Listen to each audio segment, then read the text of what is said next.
Welcome to my channel. চলো আজকে বিকেলের নাস্তা নিয়ে তোমাদের সামনে হাজির। এখানে আমি কিছু সবজি কুচি রেখেছি, যেরকম গাজর, ক্যাপসিকাম, আর এদিকে আদা রসুনের কোচানো, আর ওদিকে আলু সেদ্ধ করে রেখেছি, আর পেঁয়াজ কুচি করে রেখেছি। মানে এগুলো সমস্ত আমি একটা চাপারের মধ্যে সব কিছু কুচো করে রেখেছি। চিকেনটাকে এরকম করে একটা গ্রাইন্ডারে আমি একটুখানি বেটে নিলাম। ওর মধ্যে কাঁচা লঙ্কা দিয়েছি, তোমরা ঝালটা নিজের অনুসারে অ্যাডজাস্ট করে নিও। আমি এখানে এবারে মেখে নেব। তারপরে প্রথমে আগে আলু সেদ্ধটা রসুন আর আদা দিয়ে ভালো করে এটাকে একটু ঠেসে নেব। তারপরে এর ওপরে আমি গাজর আর ক্যাপসিকাম আর পেঁয়াজটা দিলাম, দিয়ে পরে আবার ভালো করে এটাকে মেখে নিতে হবে। একদম আটা মাখার মতো ভালো করে মেখে নিতে হবে। তোমাদেরকে আমি দেখিয়ে দিচ্ছি কেমন করে মেখে নিয়েছি।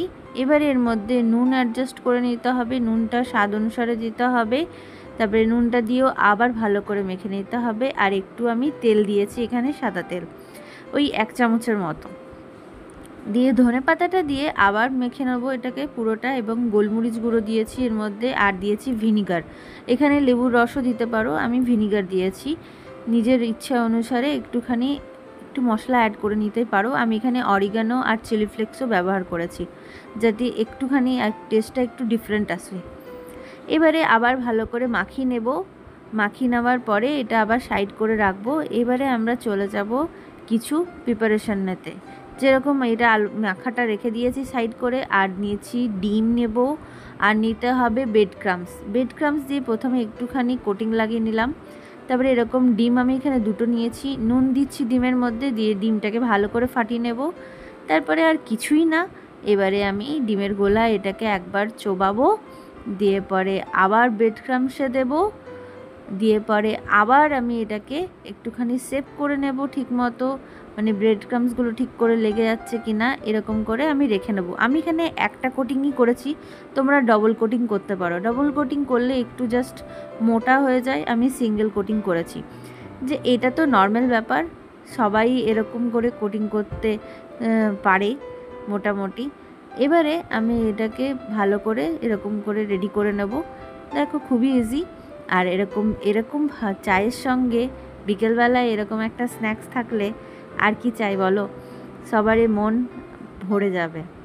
আর মাঝে মধ্যে বৃষ্টি হচ্ছে, আবার গরম হচ্ছে, এবারে এরকম ওয়েদারে তো একটুখানি ভাজাভুজি তো সবাই চাইবে, বাঙালি বলে কথা, বাঙালির তো কিছু না কিছু চাই। এবার রেডি হয়ে গেছে আমার এখানে কাটলেটগুলো। এই কাটলেটগুলো যদি তোমরা দোকানে বানিয়ে সেল করতে পারো, এত সুন্দর টেস্টি হবে। চলো এবার আমরা এটাকে ভালো করে করে নিলাম, রেডি করে নিলাম। চলো এবার আমরা এখানে ফ্রাই করব।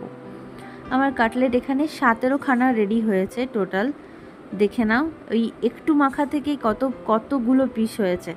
এবারে আমি এটাকে একদম ডুমো ডুমো করে ফুলেওছে, দেখেছো? ভাজার পরে একদম মুচমুচে ক্রাঞ্চি ব্যাপারটা এসেছে।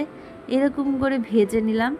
ভেজে নিয়ে এবারে আমরা এটাকে সার্ভ করব।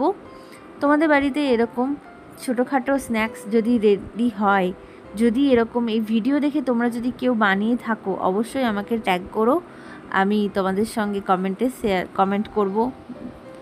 ভালো লাগলে একটু লাইক করো। ধন্যবাদ, সবাই ভালো থেকো, সুস্থ থেকো। আবার দেখা হবে অন্য একটা ব্লগে।